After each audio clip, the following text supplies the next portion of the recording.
کیا واقعی جادو ہوتا ہے یا یہ صرف انسان کا وہم ہے؟ آج کی اس کہانی میں ہم بات کریں گے ایک ایسے شخص کی جس نے جادو کو کھیل سمجھا تھا، لیکن پھر اس کھیل نے اس کی پوری زندگی برباد کر دی۔ ایک چھوٹے سے گاؤں میں ایک نوجوان رہتا تھا جس کا نام سلیم تھا۔ سلیم عام سا انسان تھا، لیکن اس کے دل میں ایک چیز ہمیشہ رہتی تھی۔ وہ چاہتا تھا کہ لوگ اس سے ڈریں، لوگ اس کی عزت کریں اور وہ ہر کام میں سب سے آگے ہو۔ لیکن جب محنت سے یہ سب نہ ملا تو اس نے غلط راستہ چن لیا۔ غلط راستہ ایک دن سلیم کو ایک بوڑھا آدمی ملا۔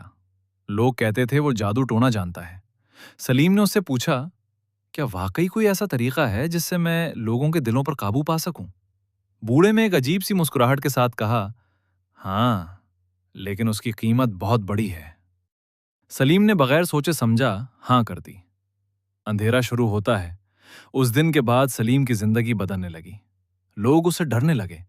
کچھ لوگوں کو لگتا تھا ان کی طبیعت خراب ہو جاتی ہے، کچھ کو خوابوں میں عجیب چیزیں نظر آنے لگیں، لیکن سلیم کو سکون نہیں ملا۔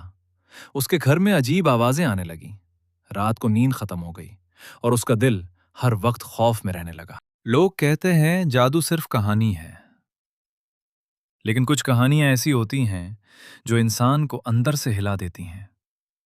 ایک شخص تھا جس نے بعد میں بتایا کہ جب وہ غلط راستے پر گیا تو اس کی زندگی میں کچھ عجیب چیزیں شروع ہو گئیں۔ وہ کہتا تھا، شروع میں کچھ نہیں ہوتا تھا، لیکن پھر رات کو مجھے لگتا جیسے کوئی میرے کمرے میں بیٹھا ہے۔ میں آنکھیں کھولتا تو کوئی نہیں ہوتا، لیکن ہوا بھاری ہو جاتی۔ پھر اس نے بتایا کہ اسے ایسے خواب آنے لگے جیسے وہ کسی اندھیرے کنویں میں گر رہا ہو۔ کبھی اسے لگتا کوئی اس کا نام لے رہا ہے، کبھی کوئی سائے اس کے پیچھے دوڑ رہے ہیں، اور جب وہ جاگتا تو اس کا جسم ٹھنڈا ہو چکا ہوتا۔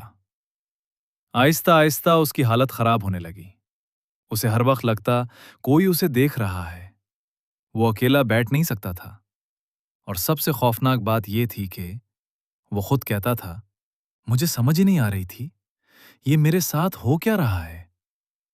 اسلام میں جادو کو ایک حقیقت ضرور بتایا گیا ہے، لیکن ساتھ یہ بھی واضح کیا گیا ہے کہ یہ شیطانی راستہ ہے۔ یہ انسان کو اللہ سے دور کرتا ہے اور اس کے دل میں خوف، وہم اور بربادی ڈال دیتا ہے۔ انجام کا خوف، آخر کار اس شخص کی زندگی بکھر گئی۔ نہ سکون رہا، نہ نیند، نہ ذہنی سکون، اور وہ یہ سمجھ گیا کہ جس چیز کو وہ طاقت سمجھ رہا تھا وہ دراصل اس کی تباہی تھی۔ یہ کہانی ہمیں یہ سکھاتی ہے کہ ہر وہ راستہ جو اللہ کے ذکر سے دور لے جائے وہ آخر میں صرف اندھیروں میں لے جاتا ہے۔ اصل حفاظت قرآن، دعا اور اللہ کا ذکر ہے۔ کیا آپ نے کبھی ایسی عجیب چیزیں محسوس کی ہیں؟ کمنٹس میں ضرور بتائیں۔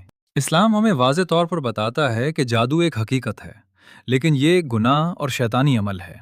قرآن میں اللہ تعالیٰ فرماتا ہے کہ جادو کرنے والے کبھی کامیاب نہیں ہوتے اور وہ اپنا انجام بہت برا پاتے ہیں۔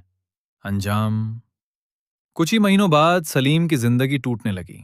اس کا کاروبار ختم ہو گیا، دوست دور ہو گئے اور وہ اکیلا رہ گیا۔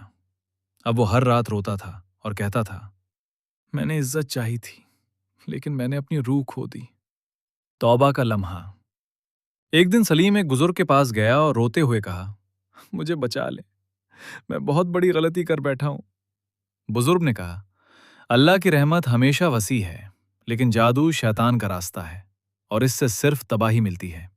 سلیم نے اس دن سچے دل سے توبہ کی، نماز شروع کی اور ہر اس چیز سے دور ہو گیا جو اسے اندھیرے میں لے گئی تھی۔ آج بھی بہت سے لوگ جادو کو حل سمجھتے ہیں، لیکن حقیقت یہ ہے کہ یہ حل نہیں، بلکہ ایک ایسا اندھیرا ہے جو انسان کی دنیا اور آخرت دونوں خراب کر دیتا ہے۔ اصل طاقت اللہ کے ہاتھ میں ہے اور سکون صرف اسی کے ذکر میں ہے۔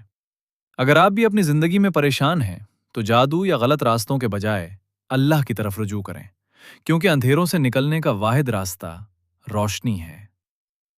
آپ کی رائے میں کیا جادو حقیقت ہے یا خوف؟ روزانہ اسلامی تاریخ اور معلوماتی ویڈیوز دیکھنے کے لیے ابھی سبسکرائب کریں۔